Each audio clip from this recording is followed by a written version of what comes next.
یہ تقریر میری آج کی اور دوسری جگہوں کی تقریروں سے بالکل الگ ہے، بالکل الگ ہٹ کر ہے۔ یہ واقعات میں نے آج تک کسی اور تقریر میں اپنی 22 سال کی زندگی میں تقریری دور میں نہیں بتائے، جو آج میں نے آپ کے سامنے یہ رکھا ہے۔ وہ حضرت حنظلہ رضی اللہ تعالیٰ عنہ جن کی شادی ہوئی ہے اور آج پہلی رات ہے، رخصت ہو کر بیوی گھر پہ آئی ہے، آج شادی ہوئی، آج پہلی رات ہے، شوہر اپنی بیوی کے ساتھ، حنظلہ اپنی بیوی کے ساتھ سو رہے ہیں۔ میاں بیوی کے درمیان جو تعلق ہوتا ہے وہ بھی قائم ہو چکا ہے۔ اتنے میں جنگ کا اعلان ہو جاتا ہے، جہاد کے لیے نکلنے کا اعلان ہو جاتا ہے۔ حضرت حنظلہ اسی کنڈیشن میں کہ اپنی بیوی سے ملے ہیں، ابھی غسل نہیں کیے، اعلان جہاد سنتے ہیں، اپنا گھوڑا کھولتے ہیں اور جہاد کے لیے نکل جاتے ہیں۔ بیوی کہتی ہے اے میرے پیارے شوہر، میں تمہیں روک تو نہیں رہی ہوں، جہاد فرض ہے، تمہیں جانا بھی چاہیے، لیکن کم سے کم غسل تو کر لو، نہا تو لو۔ ابھی آپ نے میرے ساتھ صحبت کی ہے، میرے ساتھ ہم بستر ہوئے ہیں اور فوراً میدان جہاد میں جانے لگے ہیں، کم سے کم آپ غسل تو کر لو۔ فرمایا اے میری بیوی، اعلان نہیں سنا ہے، یہ ندائی، یہ آخری آواز ہے، اس آواز کو سننے کے بعد کوئی شخص بھی اب تھوڑی دیر بھی اپنے گھر میں نہیں رک سکتا ہے۔ میری بیوی، میں غسل کے لیے کیسے رک جاؤں کہ یہ آخری ندا آ چکی ہے کہ اب کوئی بھی اپنے گھر میں نہ رکے، میں فوراً نکل رہا ہوں۔ اللہ میرے دل کے حال کو جانتا ہے، اللہ میرے دل کی نیت کو جانتا ہے۔ اٹھے، گھوڑا کھولا اور دوڑے اور چلے گئے میدان جنگ میں، لڑے، کئی کافروں کو قتل بھی کیا، لیکن اس جنگ کے اندر خود بھی شہید ہو گئے، شہید ہو گئے۔ اور شہید کا اصول یہ ہے شریعت میں کہ اس کو جن کپڑوں میں شہید ہوتا ہے، کوئی آدمی اللہ کی راہ میں جب مارا جائے تو انہی کپڑوں میں دفن کیا جاتا ہے، شہید کو کوئی نیا کفن نہیں پہنایا جاتا، شہید کو غسل نہیں دیا جاتا، شہید کی جنازے کی نماز نہیں پڑھی جاتی، ایسے ہی اس کو انہی کپڑوں میں دفن کر دیا جاتا ہے۔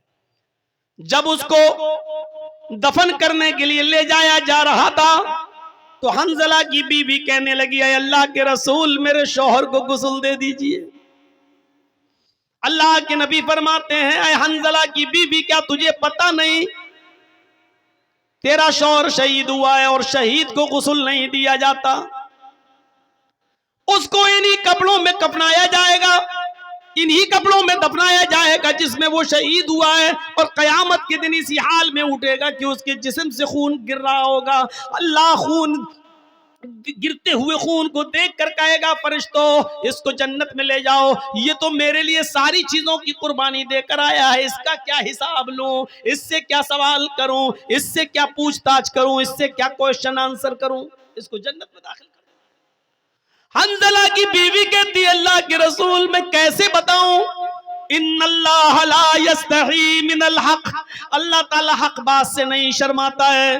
میری شادی ہوئی تھی، حنظلہ نے میرے ساتھ رات گزاری تھی اور میرے ساتھ صحبت کی تھی، اور جب آخری اعلان سنا تو بغیر غسل کے وہ نکل گئے اور جہاد کرنے لگے۔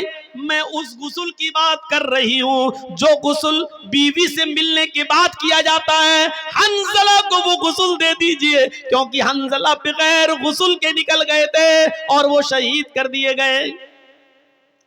تھوڑی دیر توقف کیا، اللہ کے نبی جناب محمد رسول اللہ تھوڑی دیر رکے رہے اور تھوڑی دیر کے بعد فرمایا ساتھیو اس جنازے کو اٹھاؤ اور قبرستان میں لے جا کر ان کو دفن کرو، میں بھی چل رہا ہوں۔ حنظلہ کی بیوی پھر بولی اے اللہ کے نبی، اتنی دیر رکنے کے بعد بھی آپ نے غسل نہیں دیا۔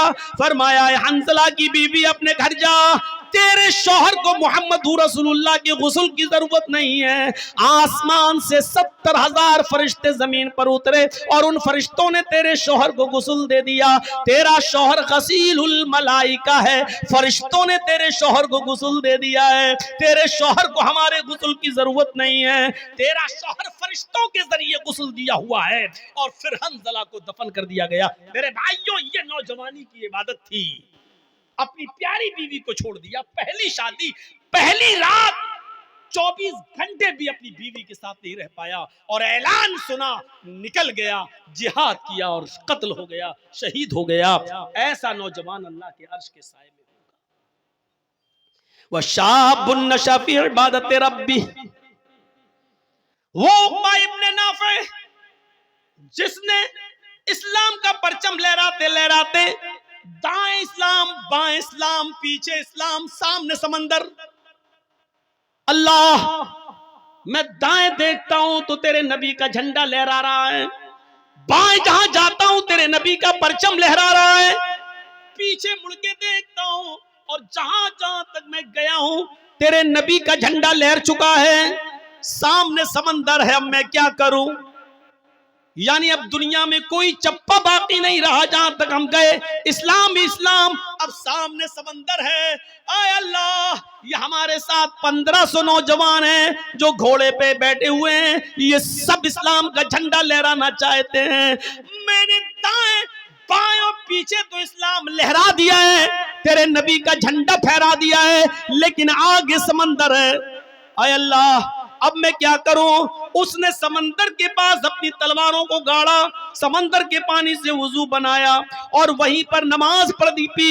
نماز ادا کرنے کے بعد کہنے لگا وہ نوجوان عقبہ ابن نافع, اے اللہ, اگر میں اس سمندر کے بارے میں جان جاؤں کہ اس سمندر کو پار کرنے کے بعد بھی تیری کوئی مخلوق رہتی ہے, اس سمندر کو کراس کرنے کے بعد کوئی تیری بستی آباد ہے جہاں تیرے بندے رہتے ہیں, تو اے اللہ اگر مجھے اس بات کا علم ہو جائے تو قسم ہے تیرے عزت و جلال کی, میں اپنے گھوڑوں کو سمندروں میں ڈال دوں گا اور سمندر سے تیرتے تیرتے اس بستی تک پہنچنے کی کوشش کروں گا, اور اس وقت تک چین کے ساتھ نہیں سوؤں گا جب تک کہ اس بستی میں بھی تیرے نبی جناب محمد رسول اللہ کا پرچم نہ لہرا دوں.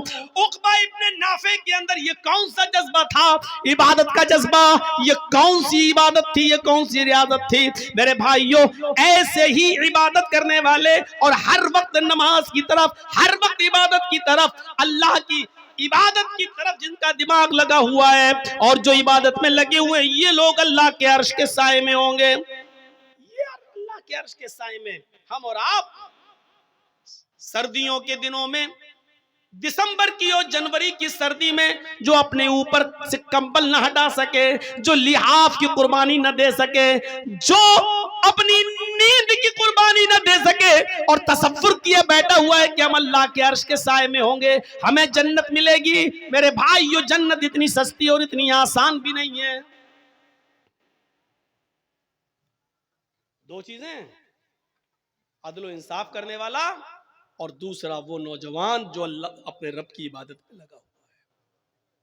اب تیسری چیز پہ آئیے, وَرَجُلٌ ذَكَرَ اللَّهَ خَالِيًا فَفَاضَتْ عَيْنَاهُ وَرَجُلٌ قَلْبُهُ مُعَلَّقٌ فِي الْمَسَاجِدِ. تیسرا وہ آدمی جس کا دل مسجد کی طرف لگا ہوا ہے, جس کی تشریح میں نے ابھی ہلکی سی کی تھی. ظہر پڑھ کے آیا, گھر پہ کام کر رہا ہے, ابھی ٹائم ہے, ہاں ابھی عصر میں ٹائم ہے, بار بار گھڑی دیکھ رہا ہے, بار بار سورج دیکھ رہا ہے, بار بار آسمان دیکھ رہا ہے, بار بار کان لگا رہا ہے اذان کی آواز تو نہیں آ رہی, اور جیسی عصر کی اذان ہوئی فوراً مسجد. عصر پڑھ کے آیا, مغرب کی طرف دماغ لگا ہوا, فوراً مغرب. مغرب پڑھ کے آیا, گھر پہ کچھ کھانا وانا کھایا, بار بار اس کا دماغ, اس کا دل مسجد کی طرف لگا ہے, کب عشاء ہو, کب عشاء ہو, کب عشاء ہو, اور جیسے عشاء کا وقت ہوا فوراً مسجد میں. عشاء کے بعد سو رہا ہے گھر میں, بار بار بیچ میں رات میں آنکھ کھلتی ہے, بار بار گھڑی دیکھ رہا ہے, بار بار باہر نکل کے دیکھتا کہیں فجر کا وقت تو نہیں ہو گیا ہے, اور جیسے ہی فجر کی اذان کا وقت ہوا فوراً مسجد میں. قلبہ معلق فی المساجد, جس کا دل لٹکا ہوا ہے مسجد. حضرت مصعب رضی اللہ تعالی عنہ عامر ابن عبداللہ ابن زبیر کا واقعہ نقل کرتے ہیں. حضرت مصعب ابن عمیر حضرت عامر ابن عبداللہ ابن زبیر کا واقعہ نقل کرتے ہوئے کہتے ہیں کہ وہ سخت بیمار آخری سانسیں لے رہے ہیں, کافی کمزوری اور جسم میں ان کی نقاہت ہے, کمزوری ہے, اور اتنے میں ان کے کانوں میں اذان کی آواز جاتی ہے. اور نوٹ کیجئے گا یہ مغرب کی اذان ہے, مغرب کی اذان کی آواز ان کے کانوں میں جاتی ہے.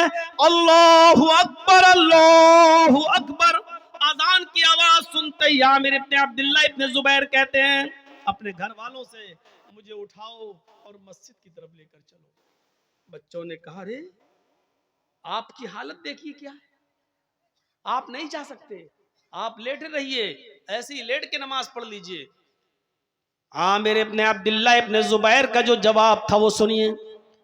کہتے ہیں کہ میرے بچوں, میں اللہ کے داعی کی آواز پر لبیک کیوں نہ کہوں؟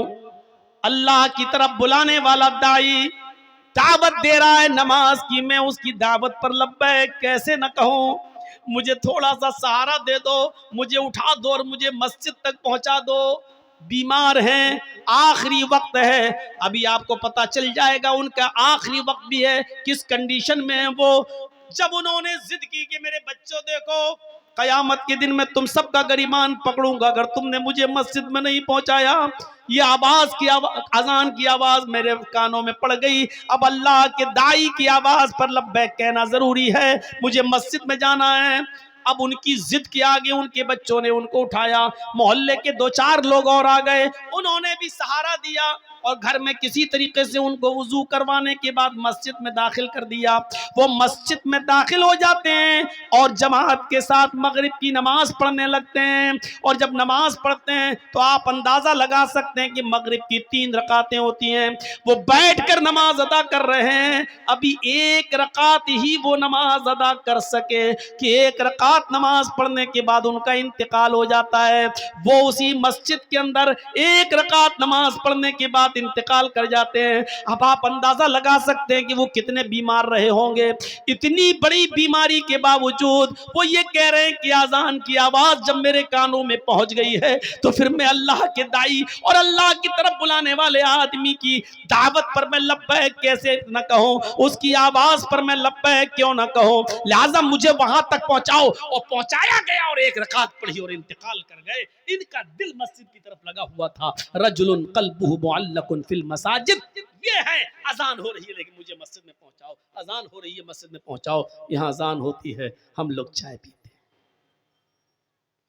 یہاں اذان ہو رہی ہے ہم لوگ بازاروں میں سبزیاں خرید رہے ہیں, یہاں اذان ہو رہی ہے ہم لوگ اپنے کاروبار میں لگے ہوئے ہیں, یہاں اذان ہو رہی ہے ہم اپنے بینک میں نوکری کر رہے ہیں, یہاں اذان ہو رہی ہے ہم اپنے بزنس میں لگے ہوئے ہیں, یہاں اذان ہو رہی ہے ہم اپنے کھیتوں میں لگے ہوئے ہیں, اپنے کاروبار میں لگے ہوئے ہیں, اور تصور ہے کہ ہم جنت میں جائیں. ارے اللہ کے عرش کا سایہ نہیں ملے گا, جنت تو بہت دور کی بات, اللہ کے عرش کا سایہ بھی نہیں ملے گا.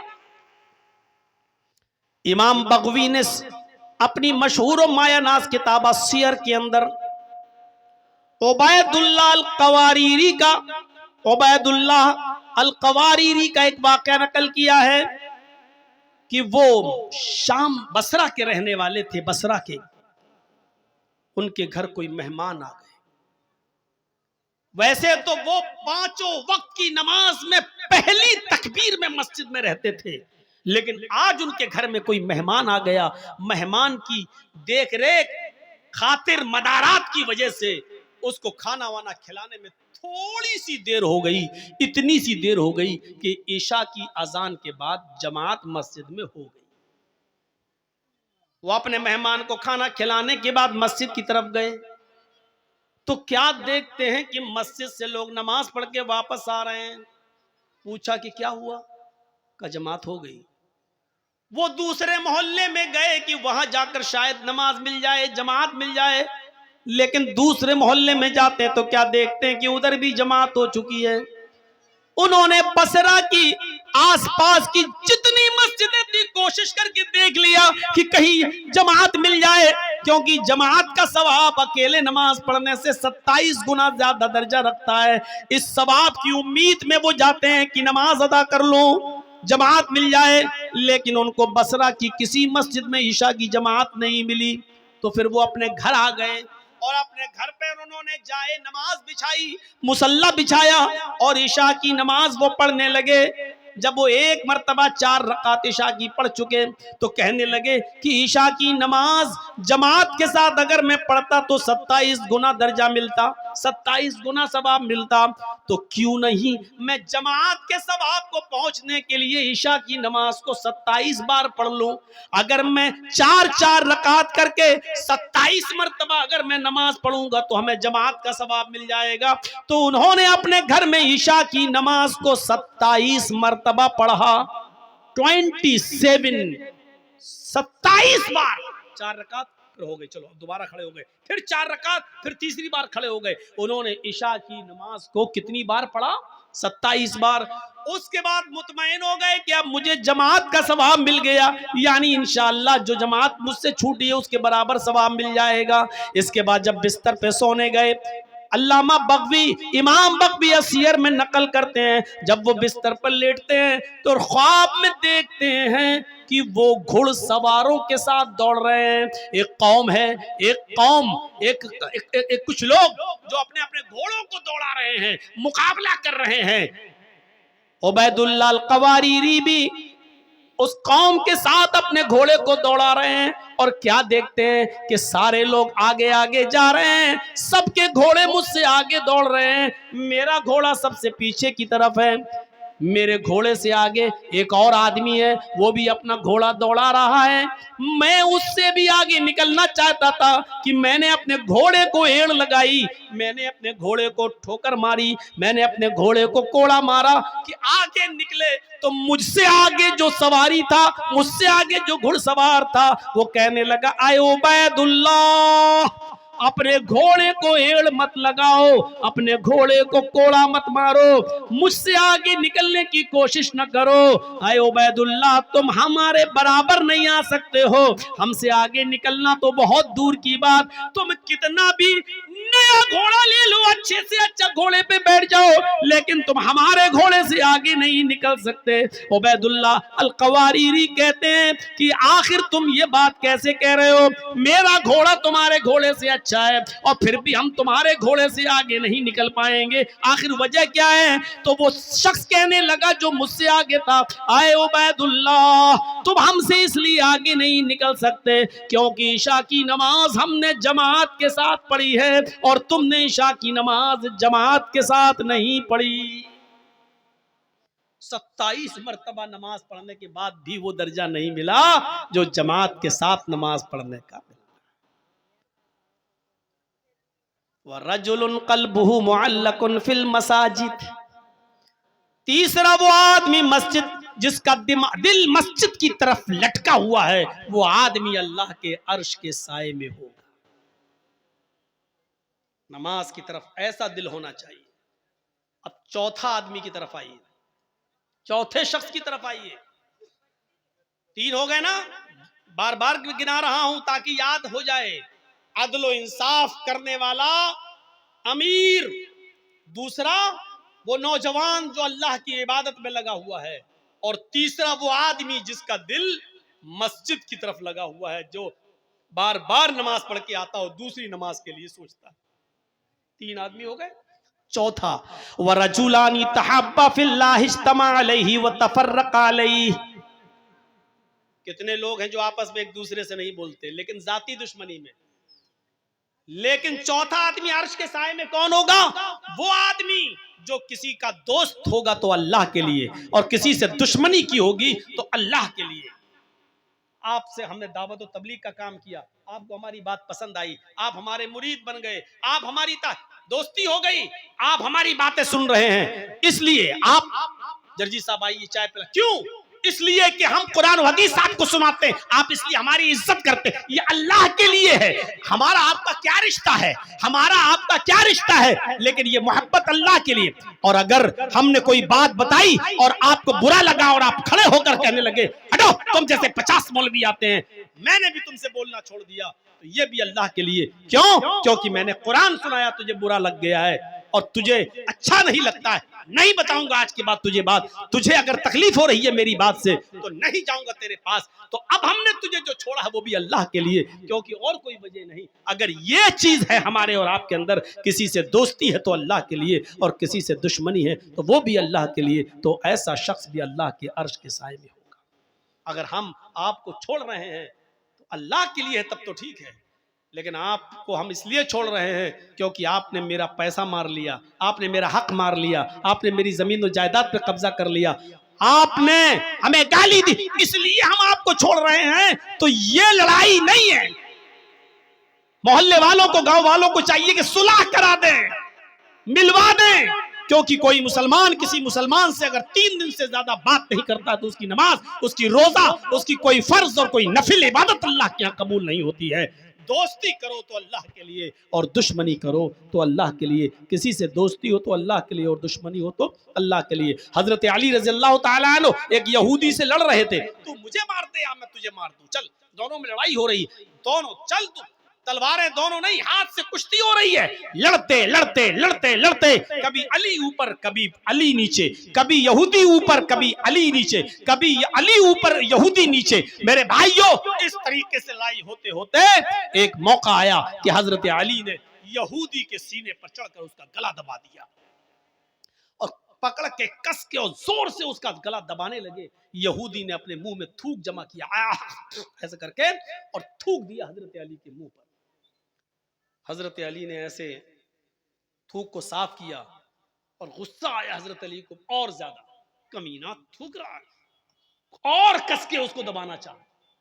ابھی تو جب دبا رہے تھے، لیکن جب اس نے تھوکا تو اور غصہ آ گیا، لیکن جب اور غصہ آیا تو اس کو چھوڑ دیا، کہا چل بھاگ جا، میں نے تجھے چھوڑ دیا۔ وہ پیروں پہ گر گیا، کہنے لگا امیر اے علی، میری سمجھ میں نہیں آ رہا، میں نے جب تھوکا تو دیکھا آپ کے چہرے پر کہ آپ کو اور غصہ آیا، اب میں نے بھی سمجھ لیا اس غصے میں تو آپ نہیں بچیں گے، لیکن جب آپ کو زیادہ غصہ آیا تو آپ نے مجھے چھوڑ دیا، یہ کیا بات ہے؟ حضرت علی نے کہا جب میں تجھ سے لڑ رہا تھا تو اللہ کے لیے لڑ رہا تھا، میں تجھے مارنا چاہتا تھا اللہ کو خوش کرنے کے لیے، لیکن جب تو نے میرے چہرے پر تھوکا اور میرے چہرے پر تھوک پڑا تو مجھے اور غصہ آیا، تو یہ غصہ اللہ کے لیے نہیں تھا، یہ میرا ذاتی غصہ تھا، تو میرے اوپر تھوکا، تھوک رہا، تو یہ میرا ذاتی غصہ تھا۔ اگر اس غصے میں تو مارا جاتا تو وہ اللہ کے لیے لڑائی نہیں ہوتی، وہ میرا ذاتی انتقام ہوتا، وہ میرا ذاتی بدلہ ہوتا، اور میں ذاتی بدلہ نہیں لیتا، جا میں نے چھوڑ دیا، اللہ کے لیے لڑ رہا تھا تب تک ٹھیک تھا، اللہ کے لیے لڑائی لڑ رہے تھے، جب اس میں ذاتی غصہ شامل ہوا تو چھوڑ دیا۔ تو ذاتی دشمنی نہیں ہونی چاہیے۔ ان 4 چیزوں کو نوٹ کریے، کیونکہ 5ویں چیز جو ہم بتانے جا رہے ہیں وہ آج ہمارے معاشرے اور سماج کا سب سے بڑا المیہ بنا ہوا ہے۔ پہلا شخص عدل و انصاف کرنے والا انسان، دوسرا وہ نوجوان جو اللہ کی عبادت میں لگا ہوا ہے، تیسرا وہ آدمی جو جس کا دل مسجد کی طرف لٹکا ہوا ہے، اور چوتھا وہ شخص جو محبت کرتا ہے کسی سے تو اللہ کے لیے اور دشمنی کرتا ہے کسی سے تو اللہ کے لیے، اور 5واں نوجوانوں معاشرے میں سب سے بڑی برائی یہی، وَرَجُلٌ دَعَتْهُ امْرَأَةٌ ذَاتَ مَنْصَبٍ وَجَمَالٍ فَقَالَ إِنِّي أَخَافُ اللَّهَ، ایسا آدمی جس کو کسی خوبصورت حسین و جمیل عورت نے برائی کے لیے بلایا، ذات منصب، شریف گھر کی، و جمال، اور خوبصورت، بدچلن عورتوں کے بارے میں بات نہیں ہو رہی ہے، بازارو عورتیں، پیشہ ور عورتیں، جسم فروش عورتیں، ان کے بارے میں بات نہیں ہو رہی، آپ کے علاقے کی، آپ کے گاؤں کی کوئی شریف گھر کی عورت، ذات منصب، حسب و نسب والی بہترین شریف گھرانے کی لڑکی، وہ جمال اور خوبصورت عورت، اگر وہ آپ کو بلاتی ہے کہ آؤ چلو ہمارے ساتھ یہ کام کر لو، ساتھ منصب، پیسے والی، دولت والی، یعنی وہ آپ کو پیسہ بھی دے رہی ہے، وہ آپ کو موقع بھی دے رہی ہے، وہ آپ کو تنہائی میں بھی لے جا رہی ہے، اس کے پاس سارے انتظام ہے، وہ کہہ رہی ہے کہ میرا روم الگ ہے، میں پیسہ بھی دوں گی، میرے ساتھ رہو، میرے ساتھ کھاؤ، میں کھانا بھی دوں گی، اور میرے ساتھ تم غلط کام کرو گے میں تمہیں اس کی اجرت بھی دوں گی، اور خوبصورت بھی ہے، ذات منصب، یعنی ایسی عورت نے آپ کو بلایا جو خود امیر ہے، جو خود شریف ہے، جو خود پیسے والی ہے، اور جو خود بہت اونچے گھرانے کی ہے، اور خوبصورت اور حسین و جمیل ہے۔ آپ کے پاس کچھ نہیں لیکن وہ آپ کو دعوت دے رہی ہے، آپ کے پاس موقع نہیں لیکن وہ موقع دے رہی ہے، آپ کے پاس تنہائی کی جگہ نہیں لیکن وہ آپ کو تنہائی کی جگہ دے رہی ہے۔ یہ سب کچھ ہونے کے بعد پھر آپ نے ایسی خوبصورت، ایسی حسین و جمیل، اور ایسی ذات اور منصب اور حسب اور نسب والی اور ایسی شریف عورت کو دیکھ کر کہا، ہٹ چل بھاگ یہاں سے، انی اخاف اللہ، میرا رب مجھے دیکھ رہا ہے، میں اللہ سے ڈرتا ہوں، میں تیرے قریب نہیں جا سکتا، میں یہ غلط کام نہیں کر سکتا۔ ایسی عورت کی دعوت کا انکار کرنے والا اور ایسی عورت کے دل اور ارادے کو پورا نہ کرنے والا شخص اللہ کے عرش کے سائے میں ہوگا، اللہ کے عرش کے سائے میں ہوگا۔ امام ابن سیرین کا نام سنیں، بہت بڑے بزرگ گزرے ہیں، بہت خوبصورت تھے، بہت حسین و جمیل تھے۔ یہ جس بستی میں رہتے تھے بزازی کا کام کرتے تھے، کپڑے کی گٹھری کو سر پہ لاد کر گلی گلی محلے محلے میں جا کر بیچا کرتے تھے، اور کسی مسجد کے امام بھی تھے، لے کر گلی گلی بیچا کرتے تھے۔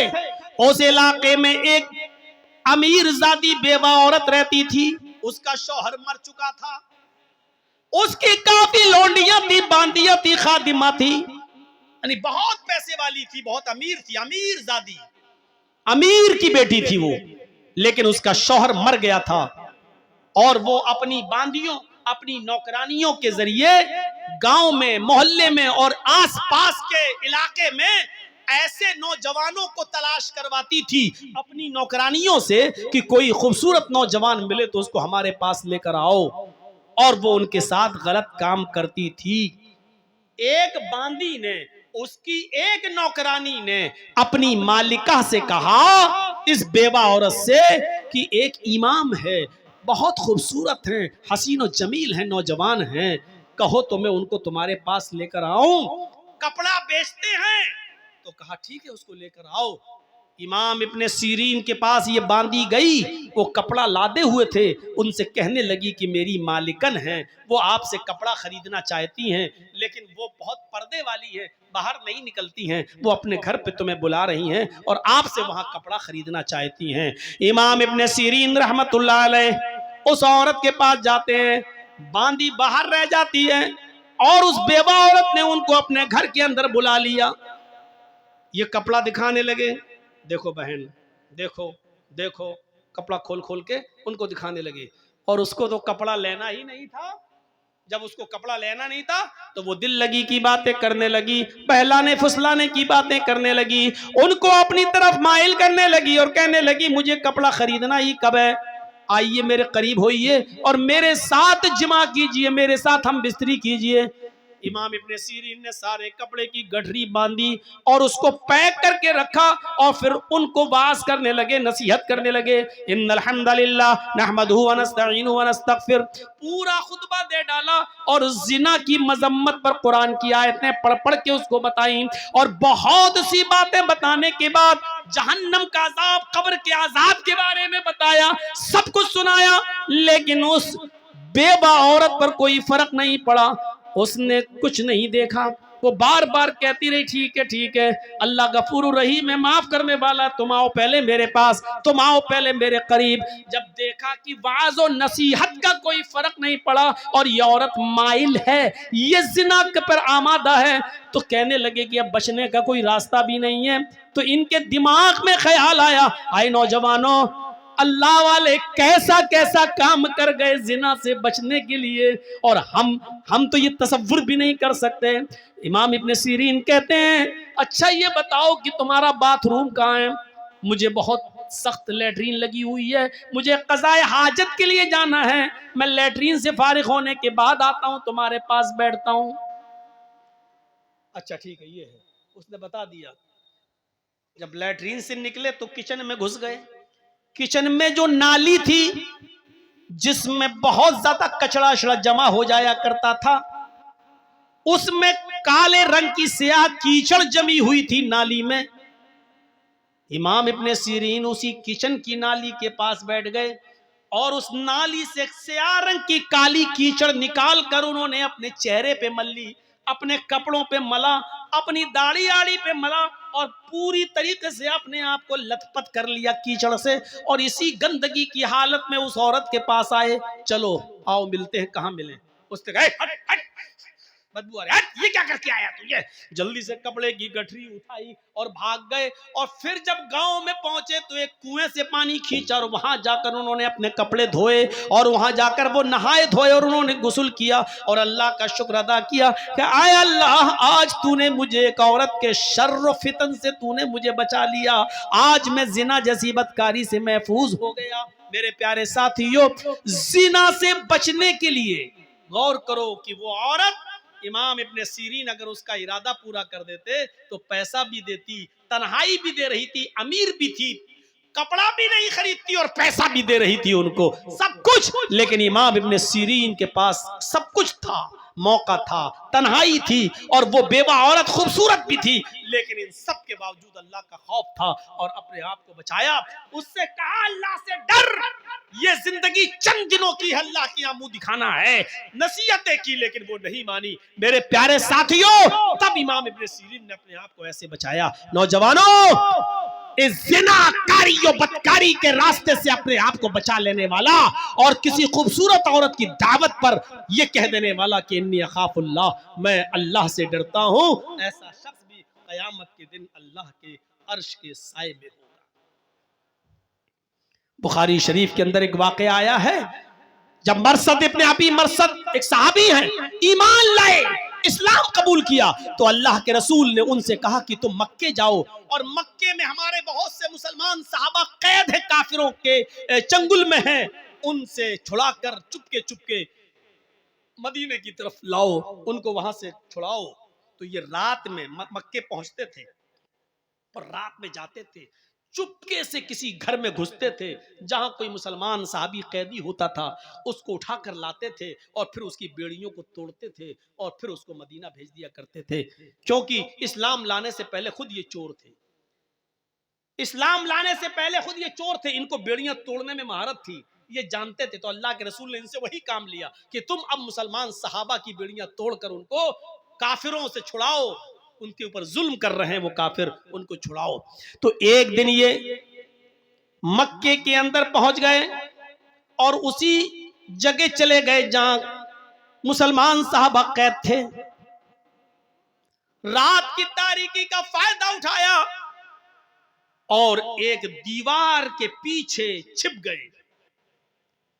چاندنی رات تھی، رات کے اندھیرے میں ایک عورت نکل کے آئی، اس نے دیوار کے پیچھے ایک سایہ دیکھا، سمجھ گئی کہ اس دیوار کے پیچھے کوئی آدمی بیٹھا ہے، اس آدمی کا سایہ یہاں آ رہا ہے۔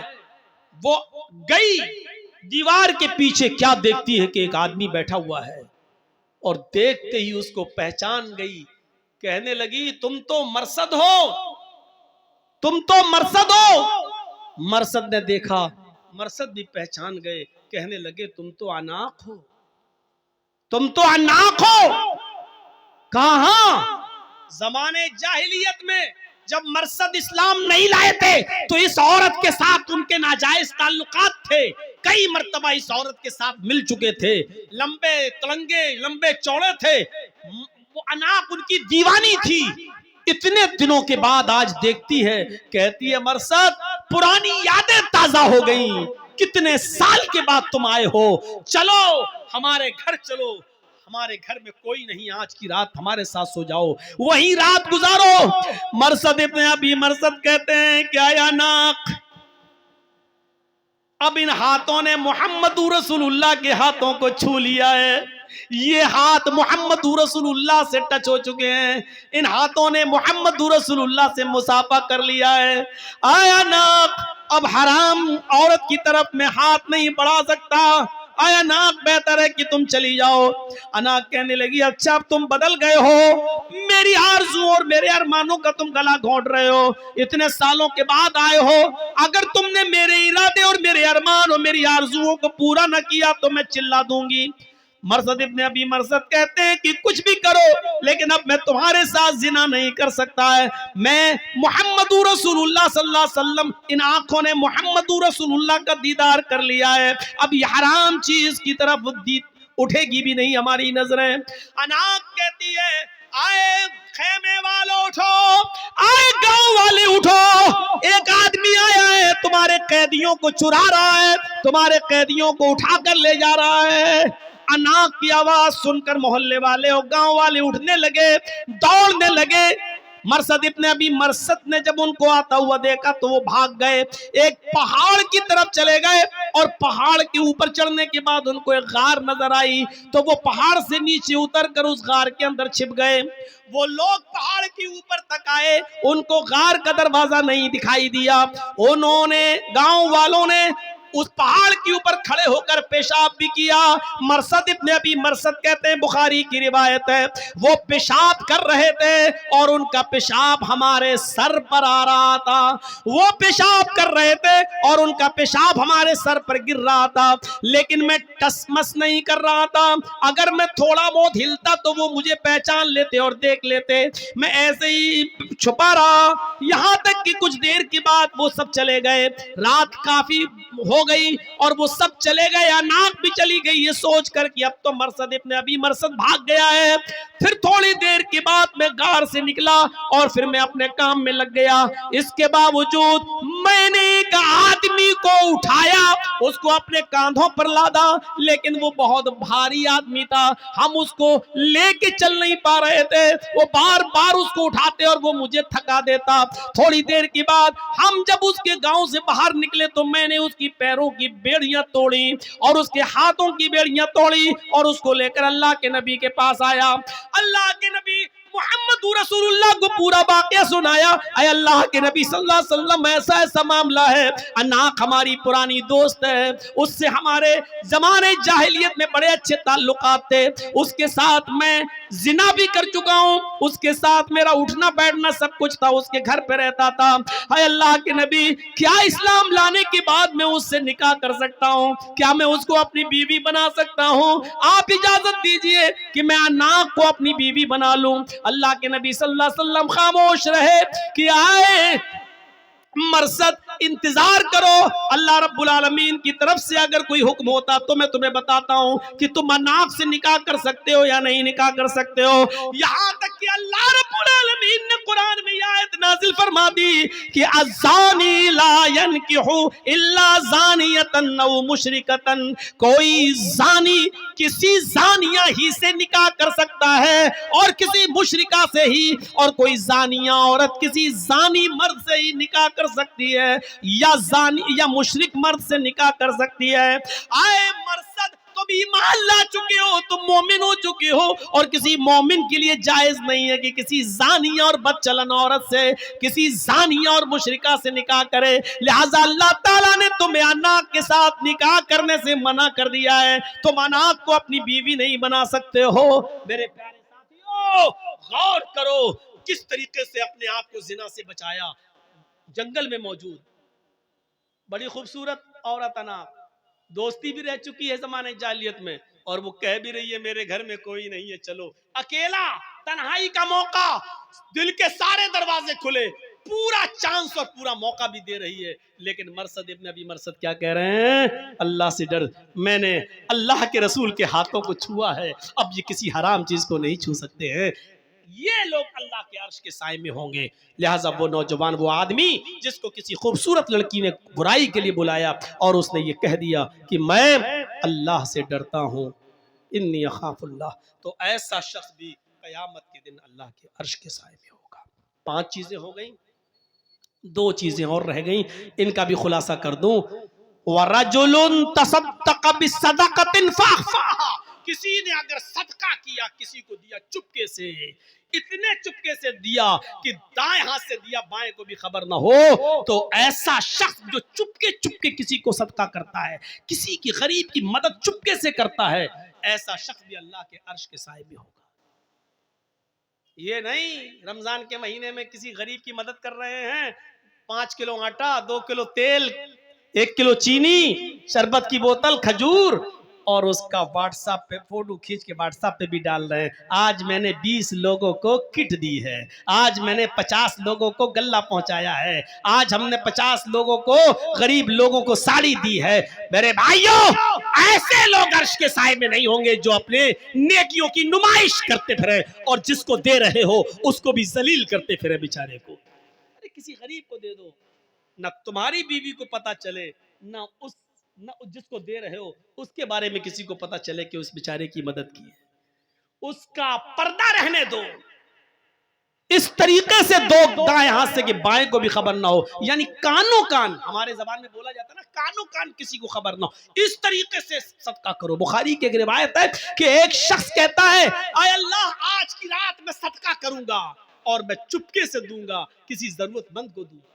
پھر وہ رات میں اٹھا اور چپکے سے نکلا اور اس نے ایک ضرورت مند کو رات میں دیکھا، اس کے ہاتھ میں اس نے اپنا صدقہ، اپنا زکوٰۃ کا مال، اپنا صدقہ کا مال اس کو دے دیا. صبح جب وہ مارکیٹ کی طرف گیا تو راستے میں باتیں ہو رہی تھی. کچھ لوگ کہہ رہے تھے دیکھو اللہ کا نیک بندہ بیچارہ رات میں کسی کو صدقہ دینے کے لیے نکلا، وہ چاہتا تھا کسی غریب کو دوں لیکن کسی چور کو دے دیا. اس نے کہا اللہ میری نیت تو نہیں تھی چور کو دینے کی، میری نیت تو تھی غریب کی مدد کرنے کی، لیکن اب دھوکے سے چور کے پاس پہنچ گیا تو میں کیا کر سکتا ہوں. اللہ آج میں پھر نکلوں گا اور کسی غریب کی مدد کروں گا. دوسرے دن وہ پھر رات میں نکلا چپکے سے. آج پھر کسی غریب آدمی کو اس نے دیکھا جو رات میں موقع، اس نے پوچھا تم ضرورت مند ہو؟ کہا ہاں. اس نے صدقے کا مال اس کو دے دیا. صبح ہو کے راستے میں پھر باتیں ہوئی کہ دیکھو آج بھی بیچارہ دھوکہ کھا گیا. کوئی نکلا اور کسی غریب کی مدد کرنا چاہتا تھا لیکن دھوکہ کھا گیا. آج تو اس نے ایک بہت بڑے امیر کے ہاتھ میں پیسہ پکڑا دیا، آج تو بہت بڑے امیر کی مدد کر دی، جبکہ صدقہ تو غریب کے لیے ہے لیکن دھوکہ کھا گیا، اس نے امیر کو دے دیا. اس نے کہا اللہ میں کسی غریب کی مدد کرنا چاہتا تھا لیکن آج بھی دھوکہ کھا گیا، پتہ نہیں کیا ہو رہا ہے. اے اللہ میرے کسی کے چہرے پر تو لکھا نہیں ہے کہ کون امیر کون غریب. اب میرے پاس اور بھی صدقے کا مال ہے، آج کی رات میں نکلوں گا تو میری مدد کرنا اور کسی مستحق تک پہنچا دینا، جس جو مستحق ہو، جو اس کا جو غریب ہو. اے اللہ میں چپکے ہی سے دوں گا، اس طرح دوں گا کہ کسی تیسرے کو پتہ نہیں چلنا چاہیے. وہ رات کی تاریکی میں تیسرے دن بھی نکلا اور جب تیسرے دن نکلتا ہے تو پھر کسی غریب کو ڈھونڈتا ہے تو کیا دیکھتا ہے کہ ایک عورت بیٹھی ہوئی ہے، مایوس ہے، پریشان حال ہے. یہ اس عورت کے پاس گیا، کہتا بہن اتنی رات میں تم اکیلی مجبور نظر آتی ہو. اس نے کہا کہ میں بہت مجبور عورت ہوں، میری مجبوری کا فائدہ مت اٹھاؤ، رات کے اندھیرے میں میرے ساتھ مجبوری کا فائدہ مت اٹھاؤ، جاؤ یہاں سے. اس نے کہا میں مجبور ہی انسان کو دیکھ رہا ہوں، 2 دن سے میں برابر دھوکہ کھا رہا ہوں، یہ لیجئے. اس نے چپکے سے صدقے کا مال اس عورت کو دے دیا. خوش تھا کہ آج صدقہ کسی اچھی جگہ پہنچ گیا، کسی صحیح جگہ پہ چلا گیا. صبح ہوتی ہے تو جیسے یہ مارکیٹ کی طرف گیا لوگوں میں چرچے ہو رہے تھے. تمہیں معلوم ہے؟ کہا نہیں. کہا کیا ہوا؟ کہا اللہ کا نیک بندہ آج بھی بیچارہ صدقہ کرنے نکلا اور کسی غریب کی مدد کرنا چاہتا تھا لیکن آج اس نے ایک بد چلن اور بدکار عورت کو صدقہ کر دیا، اپنا مال کسی زانی اور بد چلن عورت کو دے دیا. اس کا کام رات میں روزانہ نکلنے کا ہے اور کسٹمر تلاش کر کے جسم بیچتی ہے، ان سے پیسہ لیتی ہے. اس نے کہا اللہ مجھے ثواب نہیں ملے تو گناہ بھی مت دینا، اس لیے کہ میری نیت تو اچھی تھی غریب کی مدد کرنے کی، لیکن میں 3 دن دھوکہ کھا گیا اور اب میرے پاس زکوٰۃ کا صدقے کا سارا مال بھی ختم ہو گیا. اگر تو مجھے ثواب نہ دے تو گناہ بھی مت دینا، کیونکہ میں نے جان بوجھ کر کسی امیر کی، چور کی اور بدکار عورت کی مدد نہیں کی. جب رات میں یہ سویا تو خواب دیکھتا سکتا ہے کہ کوئی کہہ رہا ہے، بخاری کی حدیث، رات میں خواب دیکھتا کوئی کہہ رہا ہے تو مایوس مت ہو، نادم مت ہو، اللہ نے تیرے صدقے کو قبول کر لیا۔ ہو سکتا ہے کہ جس چور نے چور کو تو نے صدقہ کیا، ہو سکتا ہے کہ وہ چور تیرے صدقے کا مال پا کر اپنی چوری سے توبہ کر لے۔ ہو سکتا ہے جس امیر آدمی کو تو نے صدقہ دیا وہ توبہ کر لے اور اس پیسے کو غریب اور مسکینوں میں خرچ کر دے۔ جس بدچلن عورت کے ہاتھ میں تو نے پیسہ دیا، صدقہ کیا، ہو سکتا ہے کہ وہ اپنے زنا سے توبہ کر لے اور تیرے دیے ہوئے صدقے کے مال سے وہ اپنے بیوی، اپنے بچوں کی اور اپنے شوہر کی دیکھ ریکھ کرے، اور ہو سکتا ہے کہ توبہ کر لے۔ تو نے انجانے میں ایسا کام کیا، اللہ نے تیرے صدقے کو قبول کر لیا۔ میرے بھائیوں، یہ حدیث ہمیں بخاری کی یہ بتلا رہی ہے، اگر دھوکے سے رات کی تاریکی میں کسی غریب کی مدد کرنا چاہتے ہو اور آپ نے چپکے سے کسی کی مدد کی لیکن دھوکہ کھا گئے، وہ غریب کی جگہ کوئی اور نکلا، یا دھوکے سے آپ کا پیسہ کسی اور کی جگہ پاس پہنچ گیا، لیکن چپکے سے مدد کرنے کی وجہ سے آپ کا صدقہ قبول ہو جائے گا، بھلے ہی آپ نے غلط جگہ دیا ہے جان بوجھ کر نہیں دھوکے سے، تو اللہ رب العالمین آپ کے صدقے کو تو قبول کر لے گا، آپ کو گناہ نہیں پڑے گا، آپ کا صدقہ تو قبول ہو جائے گا، لیکن اس آدمی کو حساب و کتاب دینا پڑے گا جو ضرورت مند نہیں تھا پھر بھی لے لیا، تو آپ کا صدقہ قبول ہو جائے گا۔ تو ایسے صدقہ کیجئے کہ کسی غریب کو جب آپ دو، داہنے ہاتھ سے دو تو بائیں ہاتھ کو بھی اس کی خبر نہیں ہونی چاہیے۔ یہ ہے صدقے کا مطلب۔ نمائش مت کریے، کسی کی مدد کر لو، ایک فوٹو لینا ذرا، ہاں کھچ، آج میں نے 10 غریب لوگوں کی مدد کی، اللہ کے عذاب سے ڈرو۔ اس بیچارے کی نمائش کر رہے ہو آپ۔ 6 چیزیں ہو گئی، 7ویں اور آخری چیز اللہ کے نبی نے فرمائی، اللہ کے عرش کے سائے میں کون ہوگا؟ رجل ذکر اللہ خالیا ففاضت عیناہ، جو اللہ کے خوف سے اللہ کو یاد کر کے رات کی تاریکی میں اللہ سے ڈر گیا، اس کے عذاب سے ڈر گیا، تو ایسا شخص اللہ کے عرش کے سائے میں ہوگا قیامت کے دن۔ قیامت کے دن حضرت عمر فاروق رضی اللہ تعالیٰ عنہ رات کے اندھیرے میں روزانہ غریب عورت، ایک بوڑھی اور عورت اور ایک اندھی اور نابینا عورت کی خدمت کیا کرتے تھے، اور اس کے بعد میں جب خدمت کر کے دربار خلافت میں آتے تھے تو یہ ہاتھ اٹھا کر دعا کرتے تھے تہجد کے بعد، اور روتے ہوئے یہ دعا کرتے تھے کہ ربنا اصرف عنا عذاب جہنم ان عذابها کان غراما، اے اللہ جہنم کا عذاب ہم سے ہٹا لے، اس لیے کہ جہنم کا عذاب برداشت کرنے کی ہمیں چھمتا نہیں ہے، جہنم کا عذاب برداشت کرنے کی ہم میں سکت نہیں ہے۔ وہ روتے تھے، اللہ کو یاد کر کے وہ روتے تھے اور اپنے آنکھوں سے آنسو بہاتے تھے۔ آنسو بہانے کا سب سے اچھا وقت رات کا وقت ہے، اور تنہائی میں روئیے۔ دن میں اگر روتے ہیں تو دکھاوا بھی ہو سکتا ہے، ان کے سامنے روئیں گے تو آدمی کہے گا ہاں بہت رونے والا ہے، دیکھیے کتنا رو رہا ہے۔ رات کی تاریکی میں اور اکیلے میں روئیے اور اپنے رب کو بنائیے اور دعا مانگیے، ربنا اصرف عنا عذاب جہنم ان عذابها کان غراما، الہ العالمین تو جہنم کے عذاب سے ہم کو نجات عطا فرما، اے اللہ جہنم کے عذاب سے ہم کو بچا لے، ان عذابها کان غراما کہ تیرا عذاب بہت ہی زیادہ سخت اور چپٹنے والا ہے۔ یہ دعا مانگتے رہو اور آنکھوں سے آنسو بہاتے رہو۔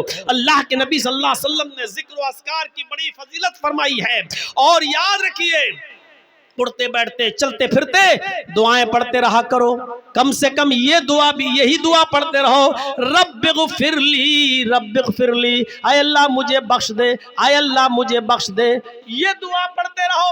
اللہم انی ظلمت نفسی ظلما کثیرا ولا یغفر الذنوب الا انت فاغفر لی مغفرۃ من عندک وارحمنی انک انت الغفور الرحیم۔ یہ دعا اللہ کے نبی نے ابو بکر صدیق کو سکھلائی تھی۔ ابو بکر نے کہا تھا اللہ کے نبی ایسی دعا بتاؤ جس دعا کو پڑھ کر میں اپنے گناہوں کی معافی مانگتا رہوں۔ اللہ کو یاد کرو تنہائی میں اور آنکھوں سے جس کے آنسو بہ گئے، ایسا شخص بھی قیامت کے دن عرش کے سائے میں ہوگا۔